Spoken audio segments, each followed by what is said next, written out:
Soyez bienvenus, nouveau numéro d'International sur les antennes de Radio France Internationale, de TV5 Monde, émission réalisée en liaison avec le quotidien français Le Monde. Aujourd'hui, notre invité est un président de la République, chef de l'État de la République du Niger, Mahamadou Issoufou. Merci d'être avec nous.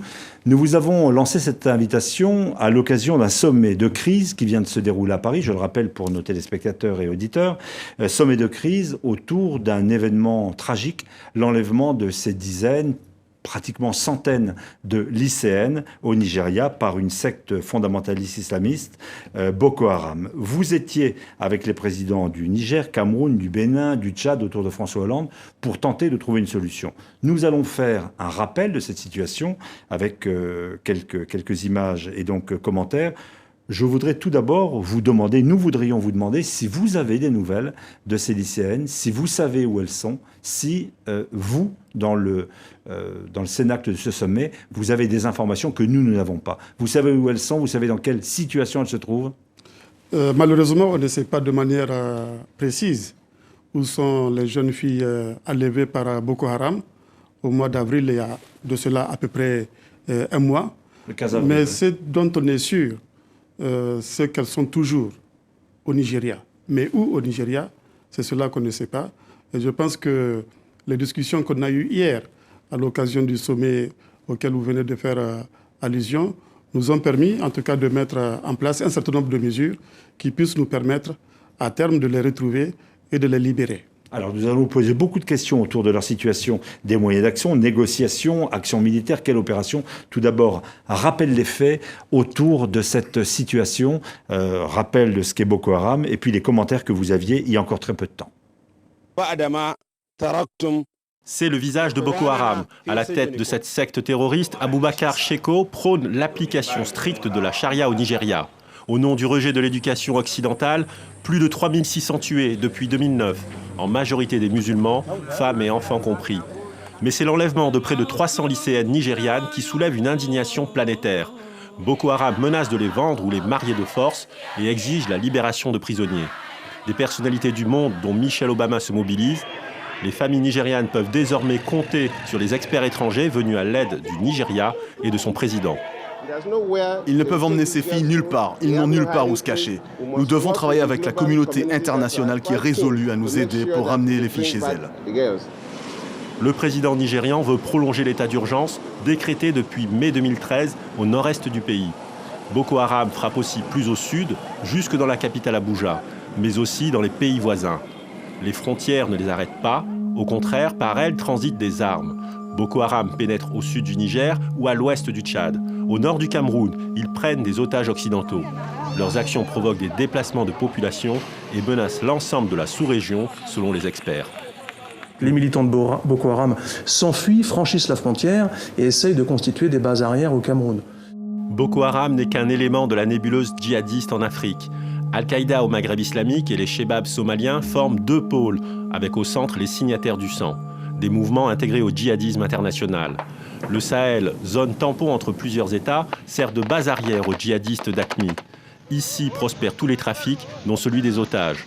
Après la guerre en Libye, les armes prolifèrent. Au Nord Mali, les salafistes supplantent la rébellion Touareg de janvier 2012. La France intervient militairement avec le soutien des États voisins, dont le président du Niger. Nous allons en guerre. Une guerre qui nous est imposée par des terroristes et des trafiquants en tout genre. Une guerre injuste. Cette guerre, nous la gagnerons. La guerre n'est pas terminée. Les fronts du djihad continuent de poser une menace pour la sécurité régionale et globale. Mahamadou Issoufou, on vient de vous entendre. Cette guerre, disiez-vous, voici quelques jours, nous allons la gagner. Au lendemain de ce sommet à Paris, avec vos homologues donc des pays voisins, est-ce que vous confirmez cela? Est-ce que la voie passe par une action de guerre ou par la négociation? Mais écoutez, les terroristes ne sont pas dans une perspective de négociation. Tous leurs actes, tout leur comportement le prouve. Donc il n'est pas question de négocier avec les terroristes. Je pense que tout le monde l'a compris C'est pour cela que nous avons fait la guerre au terrorisme au Mali. C'est pour cela que la guerre au terrorisme est faite en Afghanistan et partout ailleurs dans le monde, en Somalie. On est en guerre contre le terrorisme. La guerre est totale contre le terrorisme. Il n'y a pas de place pour la négociation avec les terroristes. Et en ce qui concerne Boko Haram, ce que nous avons décidé hier, c'est de mener une guerre sans merci contre ce groupe extrémiste qui commet des actes ignobles, des actes qui déshonorent l'islam, qui donnent une mauvaise image de notre religion, parce que l'islam, c'est pas ça. L'islam, c'est la tolérance. L'islam, c'est le juste milieu. Et tous les musulmans, parce que vous savez que le Niger est un pays musulman pratiquement à 100%, la plupart des musulmans nigériens rejettent ce que fait Boko Haram. Et au Nigeria également, c'est la même chose. Les musulmans du nord du Nigeria rejettent les prétentions de cette secte à imposer sa volonté à l'ensemble du pays. Sophie Malibaud, RFI. Est-ce qu'il n'y avait pas un risque à tenir une opération aussi médiatique que ce sommet à Paris, très visible, à donner de la visibilité, à donner une notoriété aux leaders de Boko Haram qu'il n'avait pas jusqu'à présent? Non, je ne le pense pas. Je pense que ce sommet de Paris est venu au bon moment. Vous savez que Boko Haram, qui a été créé en 2002, a eu, je dirais, une période d'incubation militaire qui a commencé à partir de 2009. Boko Haram a commis beaucoup d'actes, mais le dernier acte qui a scandalisé le monde entier, qui a scandalisé la communauté internationale, c'est cet enlèvement, encore une fois, des jeunes filles innocentes. Après cet enlèvement, il était tout à fait normal qu'on se retrouve ici, à Paris, afin d'harmoniser, de définir une stratégie. Mais pour contrer cette il y a 2 ans au organisation. Nigeria, il y avait déjà à peu près les mêmes leaders réunis autour de la même question. Qu'est-ce qui s'est passé dans les 2 dernières années? Dans les 2 dernières années, ce qui s'est passé, comme je l'ai dit, il y a eu un développement. Il y a eu un développement des activités militaires de Boko Haram et les attaques contre l'armée nigériane, les attaques contre les églises, les attaques contre même le siège des Nations Unies. Rappelez-vous, une radicalisation effectivement de Boko Haram. Et il est temps maintenant que tout le monde se mobilise pour arrêter cette avancée de Boko Haram dans la région. Vous parlez de guerre, mais ce sommet, les résultats du sommet ne ressemblent pas aux résultats d'un conseil de guerre non plus. Qu'est-ce qu'il y aura? Il y aura une démarche auprès du Conseil de sécurité des Nations Unies, inscrire Boko Haram sur la liste des organisations terroristes, ça ne fait pas gagner une guerre, ça. Est-ce que l'on peut raisonnablement penser que les États de la région vont coopérer pour lutter contre la secte? Vous savez, le sommet quand même a abouti à des conclusions très importantes.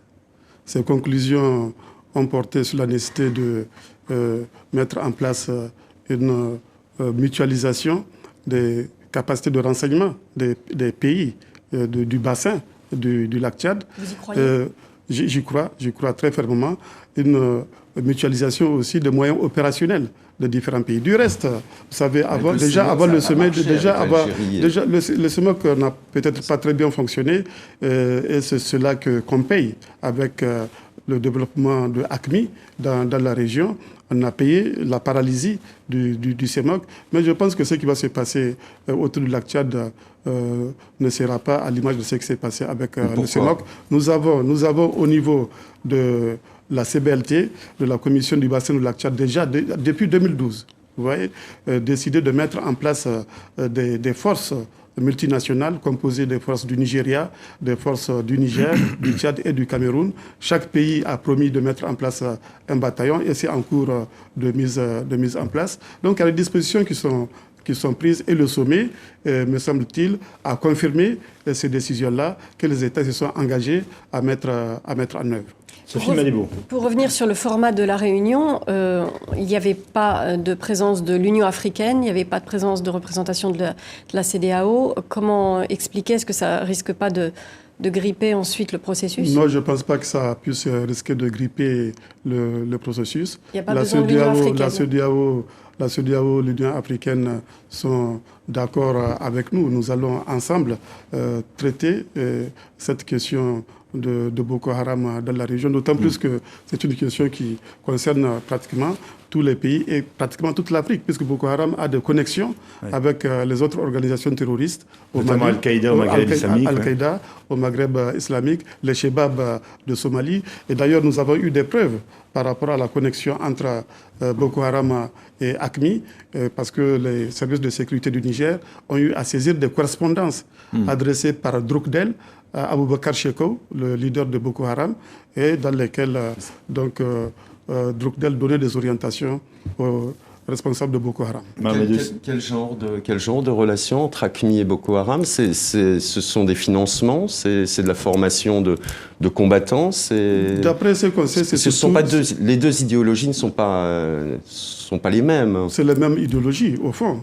C'est les mêmes idéologies, c'est le rejet des valeurs occidentales, c'est l'installation de la charia, c'est la création des Émirats islamiques dans les pays africains.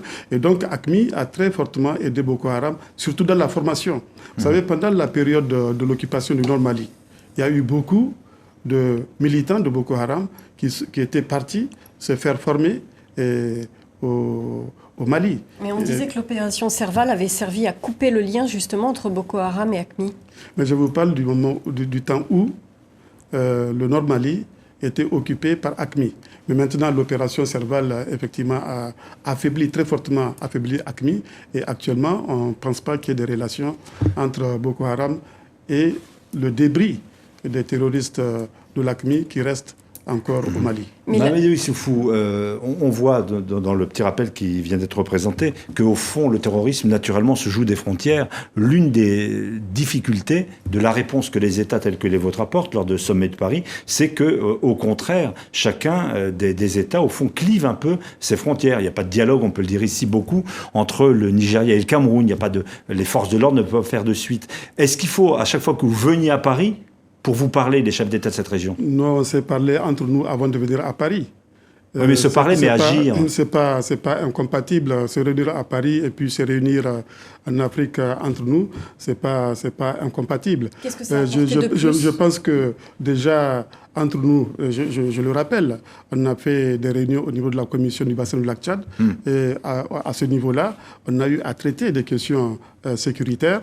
On avait décidé de mettre en place, excusez-moi, je le rappelle, de mettre en place une force multinationale composée des bataillons des différents pays. On avait déjà décidé également à cette occasion de renforcer notre coopération au plan sécuritaire. Mais maintenant qu'on se retrouve à Paris, moi je pense que cela est important dans la mesure où nous avons besoin aussi de la France. Vous avez besoin des États-Unis, de militaires, vous avez besoin de renseignements. Qu'attendez-vous de Paris aujourd'hui? Nous avons besoin des États-Unis, nous avons besoin des Américains ou de la Grande-Bretagne, surtout dans le domaine du renseignement. On ne peut pas imaginer, par exemple, qu'il y ait des soldats, des militaires français, anglais ou américains sur le sol, nigérians ou camerounais, pour lutter contre Boko Haram. C'est envisageable ou pas? Et y en a-t-il déjà? Est-ce qu'il y en a? Je pense qu'à ce stade, c'est pas nécessaire. Du reste, le président français l'a clairement dit qu'il n'a aucune intention d'envoyer des soldats français au Nigeria. Je pense que le Nigeria a des forces militaires capables de faire face à la situation. Ce qui manque, par contre, c'est le renseignement qui puisse permettre de rendre efficaces les actions des forces militaires du Nigeria. L'armée nigériane est aussi sous le feu des critiques, notamment de la part des États-Unis la veille du sommet, des critiques très fortes sur leur manière d'opérer, la brutalité de leurs interventions, quelquefois qui rasent tout un village avec les populations civiles, etc. Est-ce qu'en fournissant les renseignements, mais sans assurer le suivi ensuite d'une éventuelle intervention, on ne prend pas des risques aussi? Ça fait partie des questions qu'on a abordées d'ailleurs hier à l'occasion du sommet. Nous avons dit qu'il faut un emploi mesuré de la force. Il ne faut pas combattre Boko Haram de telle sorte qu'on puisse jeter d'ailleurs les populations dans les bras de Boko Haram. Il faut faire un combat avec beaucoup de discernement. Je pense que tout le monde l'a compris et on tiendra compte. Et Boko Haram, par exemple, il faut les détruire, comme disait François Hollande à propos du Mali, les détruire ou les juger. On sait que la tête du chef de Boko Haram est mise à prix, et 7 millions de dollars par les Américains. Qu'est-ce qu'il faudrait faire? Les détruire physiquement? Les éradiquer? Il faut les détruire tant qu'ils ont les armes à la main. Maintenant, s'ils déposent les armes, on les enverra en prison, on va les juger, conformément aux lois. Mais tant qu'ils ont les armes à la main, l'objectif doit être leur destruction. C'est pour cela qu'on est déterminé à mener une guerre totale contre ce groupe terroriste. Mais est-ce que le Niger, en particulier, a les moyens de mener cette guerre totale? Vous avez des frontières qui sont assez... qui posent pas mal de problèmes avec le Mali. On sous-estime un peu le Niger. Mais voyez ce qui se passe. Nous sommes dans un contexte régional où on est entouré par des pays qui sont déstabilisés par les terroristes. Il y a la Libye, par la Libye, au niveau de la Libye, au niveau du Mali, au niveau du Nigeria. Mais le Niger continue à rester un îlot de paix et de sécurité. Parce que nous avons très tôt, nous avons pris des dispositions très tôt pour sécuriser notre pays, pour sécuriser nos frontières. Certes, ce n'est pas suffisant. Nous avons encore beaucoup de choses à faire et nous avons besoin du soutien extérieur, en particulier dans le domaine du renseignement. Mais aujourd'hui, le Niger est un pays totalement sécurisé sur l'ensemble du territoire. Il y a des incursions de Boko Haram, mais chaque fois qu'il y a incursion de Boko Haram à Difa, nous arrivons à les arrêter. Même récemment, on a arrêté des militants de Boko Haram dans la région. Il y a eu même un affrontement entre les forces de défense et de sécurité du Niger et des groupes de Boko Haram. Mais nous prenons les dispositions, en tout cas au Niger, pour que cette menace-là n'expose pas nos populations et le pays. Sophie Malibaud, RFI. Le trafic d'armes passe notamment par le territoire nigérien. Qu'est-ce que vous pouvez faire de plus pour endiguer ce flux d'armes à destination de Boko Haram? C'est vrai, nous avons un pays très vaste.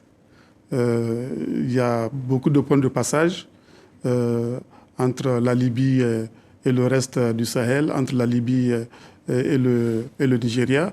Et notre objectif, justement, c'est de boucler ces points de passage, c'est de verrouiller ces points de passage. Et vous voyez, le Niger a une position de ce point de vue stratégique importante. Si nous arrivons à verrouiller les points de passage au Niger, on va sécuriser non seulement le Niger, mais on sécurise l'ensemble de la région. Et c'est là que ça n'a pas été fait jusqu'à présent. C'est là l'occasion de dire qu'il faut attaquer le mal à sa racine. Et la racine du mal, c'est la Libye. Il faut stabiliser la Libye. J'ai eu coutume de dire qu'une des erreurs qui a été commise, c'est de n'avoir pas fait le service après-vente. Après la chute de Kadhafi, il fallait pas que les Occidentaux interviennent en Libye, Monsieur le Président. Il aurait fallu que les mêmes forces qui ont aidé à la chute de Kadhafi aident à stabiliser la situation en Libye. Aujourd'hui, la Libye, que ce soit au sud ou à l'est, au niveau vers Benghazi, la Libye n'est pas stable.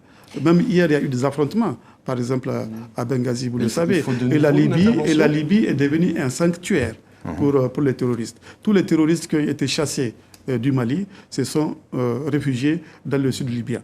Et la Libye, c'était un énorme magasin d'armes. Kadhafi a accumulé beaucoup d'armes dans le pays. Et après sa chute, toutes ces armes-là ont irrigué toute la région. Sont en train de disséminer dans la région. Et en particulier, Boko Haram s'approvisionne en armes à partir de la Libye. C'est pour cela que nous insistons sur la nécessité de stabiliser. Dernière question avant la pause de Sophie Malibaud. Non, mais je remets ma question, si vous voulez. Tant que la situation n'est pas réglée en Libye, vous, concrètement, au Niger, pour le trafic d'armes, comment vous faites pour endiguer? Est-ce que vous avez avancé sur ce chapitre pendant le sommet? On a très fortement avancé parce que le trafic d'armes à travers le Niger a très fortement diminué.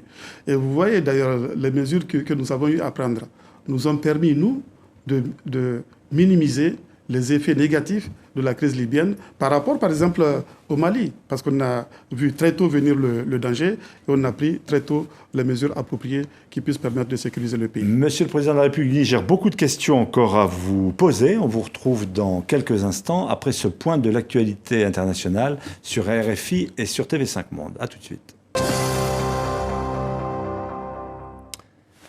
Retour international. Notre invité aujourd'hui, le président de la République du Niger, Mahamadou Issoufou, au lendemain de ce sommet de chefs d'État de la région, lutte, guerre contre Boko Haram, dites-vous, pour tenter de retrouver ces quelques 200 lycéennes actuellement détenues par cette secte fondamentaliste. Lorsque vous regardez l'actualité, vous voyez une forte mobilisation.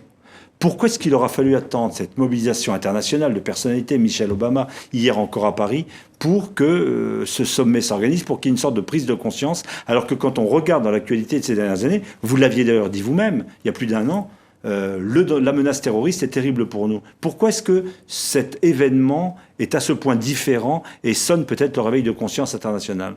Mais vous savez, beaucoup de choses se jouent sur l'émotion. Quand même, cet enlèvement qu'il y a eu de 200 jeunes filles a créé une onde de choc dans le monde, a ému l'ensemble de la communauté internationale.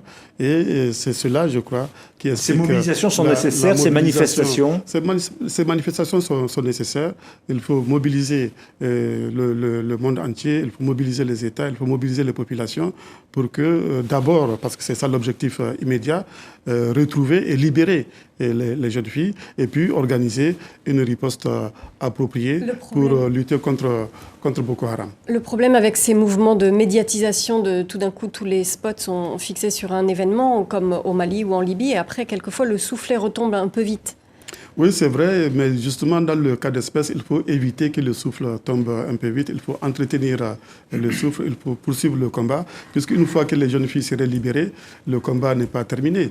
Il faut poursuivre le combat contre Boko Haram, et c'est ce que nous avons décidé d'organiser hier au sommet. Et puis, au-delà de ça, il y a un autre aspect extrêmement important qu'on a évoqué hier, c'est la question du développement, c'est la question de la pauvreté, qui est le principal allié du terrorisme dans nos pays. Et là, il se trouve qu'au niveau du bassin du lac Tchad, moi, en tant que président en exercice de la commission du bassin du lac Tchad, j'avais rappelé que nous avons un plan de développement de la région et j'ai lancé un appel à la communauté internationale pour qu'elle puisse soutenir le financement de ce plan qui est extrêmement important pour les populations de la sous-région. Quand vous regardez, Boko Haram intervient justement sur les rives du lac Tchad, à l'est du Nigeria, au nord-est du Nigeria, un peu au sud-est du Niger. Ensuite, du côté du Cameroun, c'est la même chose, c'est sur les rives du lac Tchad, et même chose du côté du Tchad.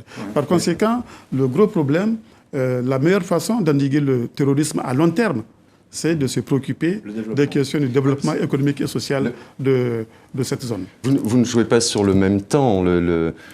Pour l'instant, le temps joue en faveur de Boko Haram. Ce sont des actions immédiates, c'est du court ou du moyen terme. Les opérations de développement, on sait, prennent des dizaines et des dizaines d'années. Nous sommes conscients de ça. Nous disons l'objectif immédiat, c'est de libérer les jeunes filles. Ensuite, il faut poursuivre les actions sécuritaires pour vaincre Boko Haram, mais parallèlement aussi, il faut entreprendre des actions de développement parce que, je le répète encore, le principal allié du terrorisme, c'est la pauvreté. Et dans un pays comme le vôtre, par exemple, est-ce que vous avez encore de la marge de manœuvre? Est-ce que vous avez encore de l'argent à consacrer à de la défense, à la sécurité sur toutes vos frontières, alors que la population reste très pauvre? Nous sommes obligés d'avoir deux fers au feu. C'est-à-dire à la fois nous occuper des questions sécuritaires et aussi nous occuper des questions de développement. Vous savez, il ne faut pas répéter l'erreur qui a été commise dans les années 80, dans les années 90, parce que pendant cette période-là, on a considéré qu'il ne servait à rien d'investir dans la sécurité. Or, aujourd'hui, l'expérience est faite. Investir dans la sécurité, c'est aussi investir dans le développement. Donc il faut faire les deux choses en parallèle, il faut faire les deux choses en même temps. Christophe Châtelot. Vous avez évoqué, on a évoqué tout à l'heure les incidents dans la région d'Ifa.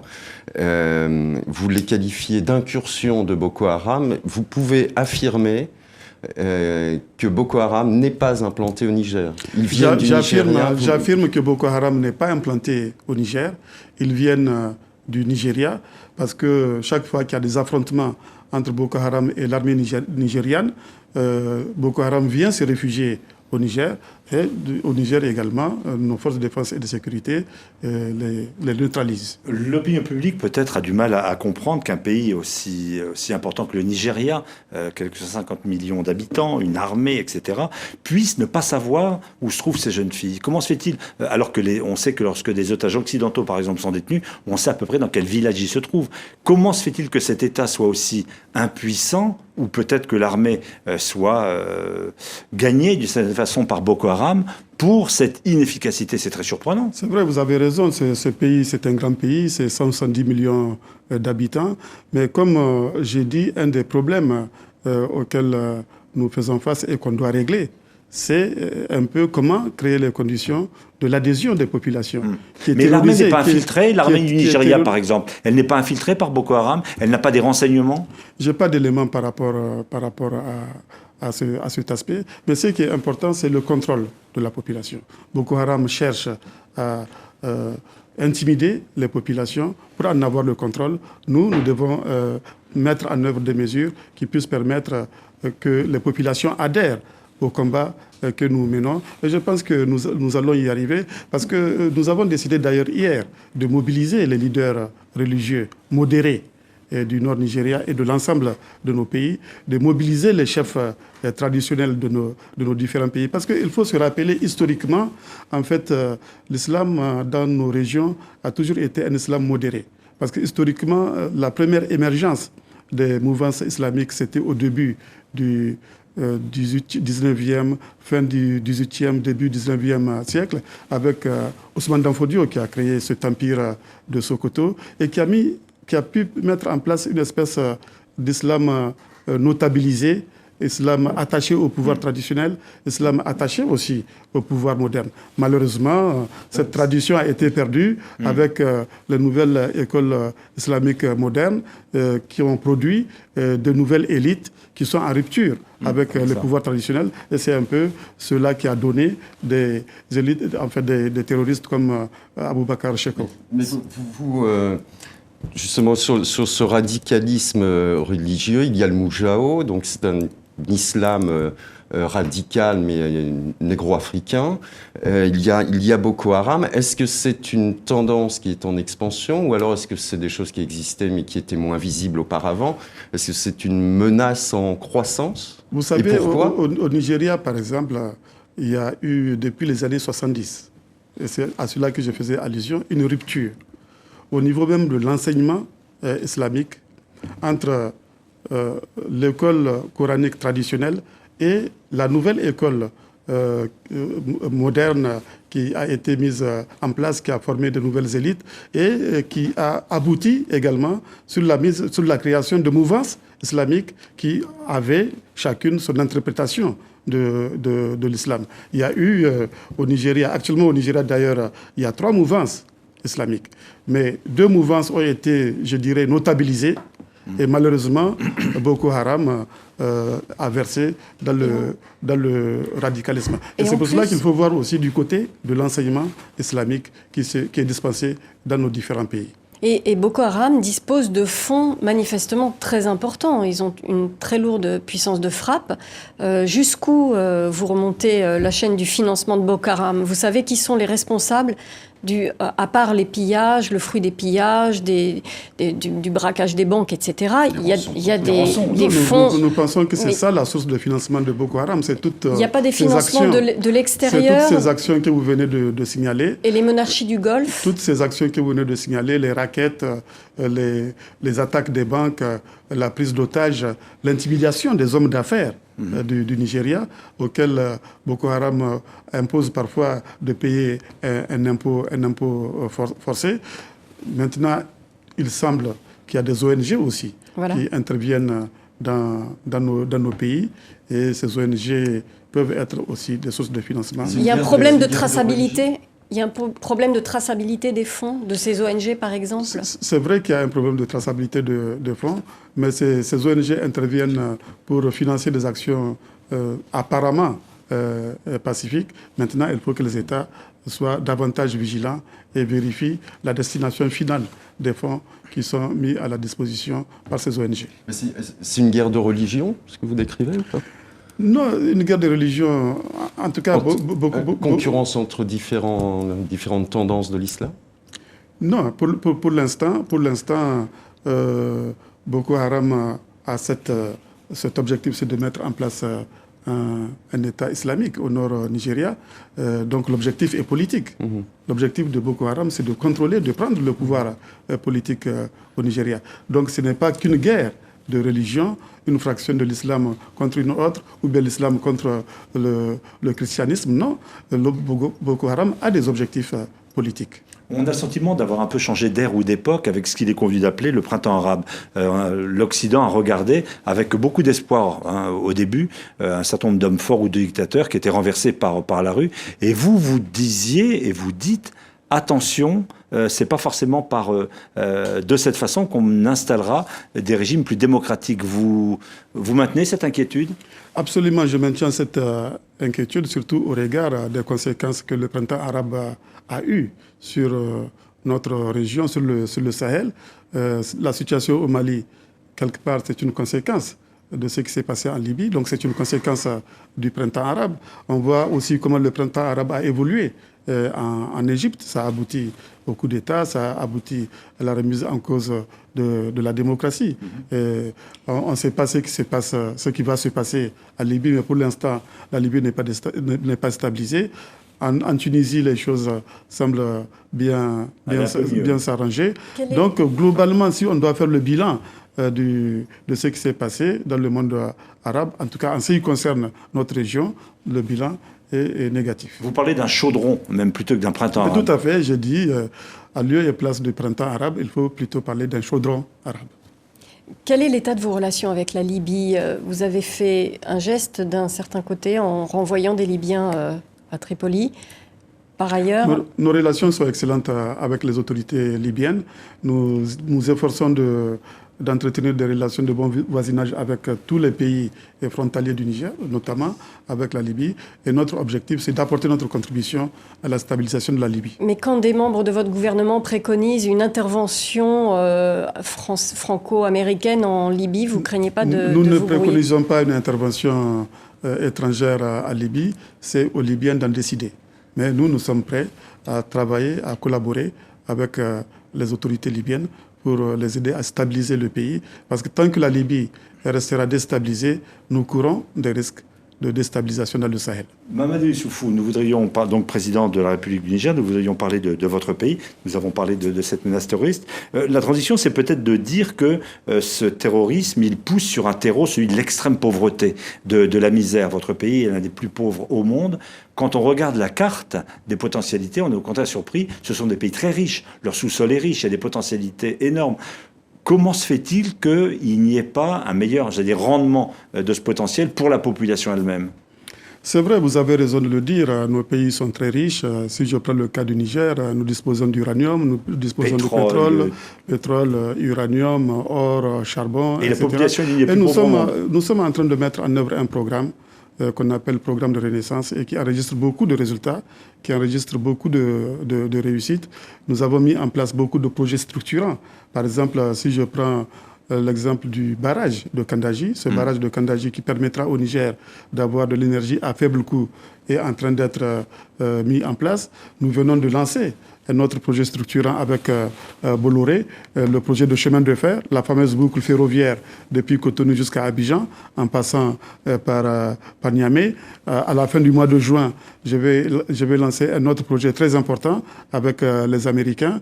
Il s'agit de l'exploitation d'une mine de charbon qui permettra d'alimenter une centrale thermique de 600 MW. Je suis en train de réussir l'initiative 3N. Les Nigériens nourrissent les Nigériens, parce que vous savez, nous sommes un pays du Sahel.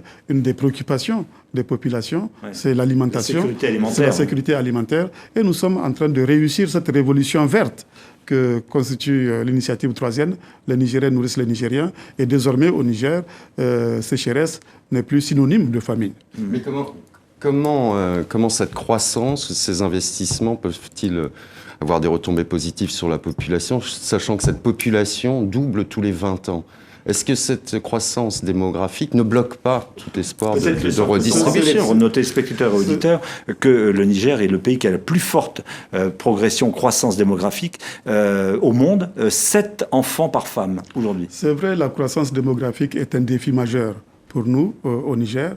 Nous avons récemment fait le recensement général de la population et il se dégage de ce recensement que nous avons un taux de croissance de 3,9% par an. C'est énorme, c'est vertigineux. Et comme vous l'avez dit, le taux de fécondité aussi est élevé, plus de 7 enfants par femme.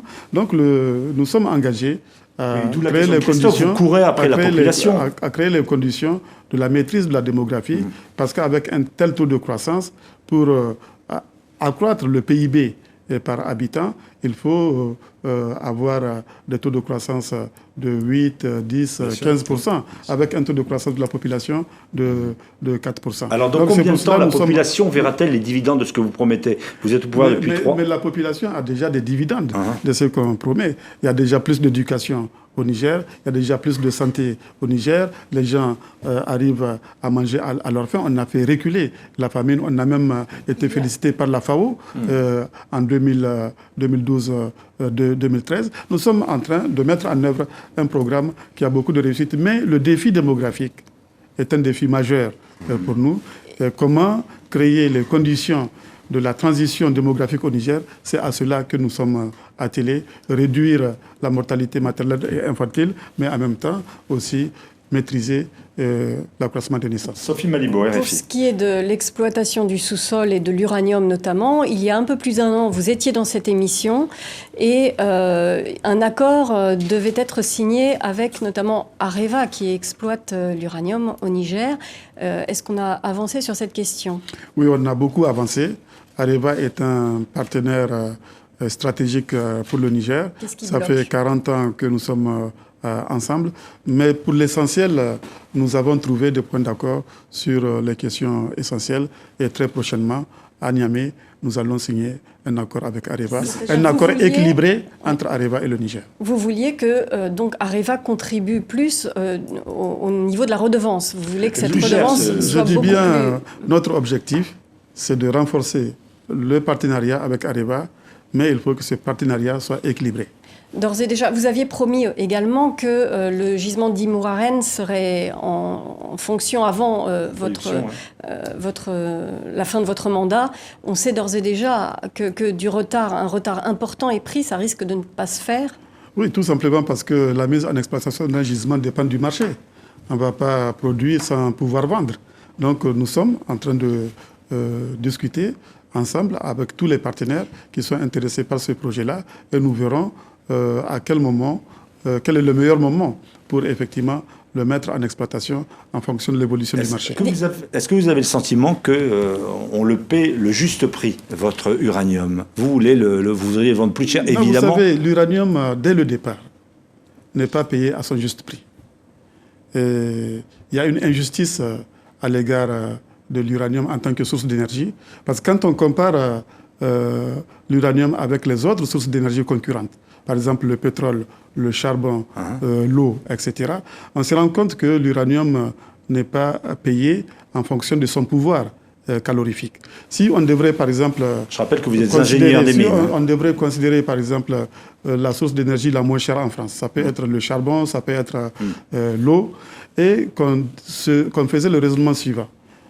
Comment payer l'uranium naturel pour que le kilowattheure nucléaire soit égal au kilowattheure de l'énergie concurrente la moins chère? Eh bien, on aura 1 kg d'uranium à 300 000 francs CFA, alors que l'uranium est payé à moins de 110 000 francs CFA aujourd'hui. Donc, c'est même le prix du marché de l'uranium. C'est même le prix du marché de l'uranium qui est un prix injuste à la base. Vous voyez? Et donc, nous considérons que l'uranium est mal rémunéré. Est-ce que vous comptez toujours sur un soutien du gouvernement français à vos côtés dans cette négociation? On a vu l'ancien ministre Pascal Canfin prendre votre défense devant l'Assemblée nationale en disant que... Je vous ai dit que les négociations sont quasi terminées. Bon. Nous avons pratiquement trouvé un compromis sur l'essentiel. Ce serait pour quand? Vous disiez qu'il y avait juste quelques retouches à faire. Oui, il y a toujours quelques retouches à faire. Ouais. Nous continuons à nous entendre sur les retouches qu'il y a à faire parce que nous voulons faire un bon accord un accord durable, un accord solide, parce que le partenariat stratégique avec Areva est important pour nous. C'est-à-dire que ce que vous appelez un accord équilibré comporte aussi des investissements dans le domaine social ou dans le domaine des infrastructures, ou c'est uniquement une discussion industrielle? Vous me permettrez de ne pas dévoiler déjà le contenu de l'accord avant la signature. Quand l'accord sera signé, vous en verrez le contenu. Vu d'ici, quels sont les délais? Très rapidement, ça va intervenir. Il y a des joueurs économiques nouveaux et très puissants en Afrique, je pense notamment à la Chine. C'est bien comme ça de ne pas être dans un tête-à-tête historique avec la seule France? Mais vous savez, on n'a jamais été en tête-à-tête historique avec la France en ce qui concerne en particulier l'uranium. Parce que souvent, les gens ont le sentiment que Areva, qui intervient au Niger, a le monopole de l'exploitation de l'uranium. Areva n'a jamais eu le monopole de l'exploitation de l'uranium. La première société qui a été mise en place, la société des mines de l'Aïr, avait comme actionnaires non seulement les Français, les Nigériens, mais aussi les Allemands et les Italiens. Donc c'était déjà diversifié. Même chose pour la compagnie minière d'Akuta, la deuxième mine de production d'uranium, qui a comme actionnaires les Japonais, les Espagnols, bien sûr les Français.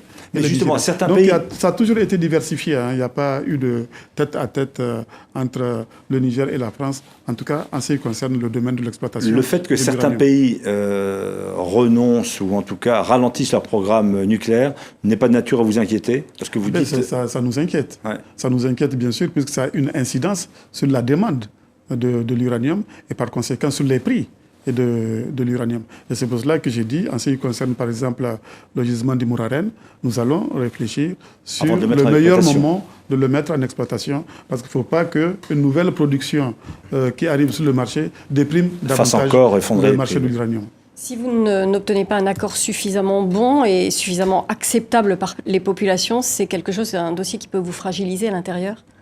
Non, l'accord sera bon. Je ne me mets pas dans l'hypothèse qu'il ne sera pas bon. L'accord sera bon. Il y avait notamment comme problème la question de la sécurisation et de la sécurité autour des mines et des sites d'exploitation, notamment après les prises d'otages d'employés. Est-ce que ça, c'est aussi quelque chose qui est réglé? Il y avait une certaine susceptibilité en termes de souveraineté. Qui assure la sécurité? Qui peut avoir des armes ou pas? Non, c'est quelque chose qui est réglé. Et nous avons une vision très claire. Nous avons une doctrine très claire. Personne ne peut disposer des armes de guerre en dehors des forces armées nigériennes. Mais donc, ça, c'est une doctrine. Et nous sommes capables de protéger les sites. Et depuis, c'est nous qui protégeons les sites. Nous continuerons à protéger les sites. Nous continuerons à protéger notre territoire. Nous ne pouvons pas accepter qu'il y ait d'autres groupes qui aient des armes de guerre sur notre territoire. C'est ce que j'appelle le monopole de la violence. Il doit appartenir à l'État nigérien, à personne d'autre. Vous voyez ce qui se passe au Mali. C'est parce qu'on n'a pas suivi cette doctrine qu'aujourd'hui le Mali est dans la situation que l'on sait. Quand il y a eu la crise libyenne et que des fractions, des débris de l'armée de Kadhafi ont cherché à se réfugier dans nos pays, ces débris ont essayé de s'implanter au Niger. On leur a posé des conditions très claires. Ou bien vous continuez votre chemin, ou bien si vous voulez rester au Niger, vous désarmez. Ils sont allés au Mali. La même exigence n'a pas été de rigueur et ils ont provoqué la rébellion et ils ont fait le lit des djihadistes qui ont occupé le Nord Mali, les 2 tiers du Mali, pendant presque un an. Peut-être un mot, peut-être une dernière question de cette émission. Vous êtes en France aujourd'hui, vous avez fait vos études en France, vous connaissez bien ce pays. Lorsque vous voyez que la semaine prochaine, il y a une grande consultation, les élections européennes, où l'extrême droite en France peut être la principale formation politique, comment réagissez-vous, l'homme qui a vécu dans ce pays? Vous êtes inquiet, vous dites c'est pas mon affaire. Comment réagit également la population de votre pays? C'est vrai, vous avez raison. J'ai eu beaucoup de plaisir à étudier ici en France pendant plusieurs années. J'étais à Montpellier. J'ai fait ma maîtrise de mathématiques à Montpellier. J'ai suivi des cours de 2A ici à Paris. Alors à l'époque, l'extrême droite était résiduelle. Mais je n'ai pas, je crois, l'habitude de commenter les situations politiques intérieures aux autres pays. Vous ne nous direz rien sur ce point. Eh bien, nous, on en parlera la semaine prochaine sur les antennes de TV5, naturellement. Merci d'être venu nous voir à l'occasion de ce sommet à Paris pour retrouver ces jeunes filles. Un appel auquel les 3 rédactions représentées ici, RFI, TV5 Monde et naturellement le quotidien Le Monde, ajoutent leur voix pour retrouver, libérer ces jeunes filles détenues par cette secte fondamentaliste, donc Boko Haram. Merci d'avoir été avec nous, Monsieur le Président de la République du Niger. Excellente suite de programmes sur les antennes respectives. On se retrouvera ici même dans tout juste une semaine. Merci.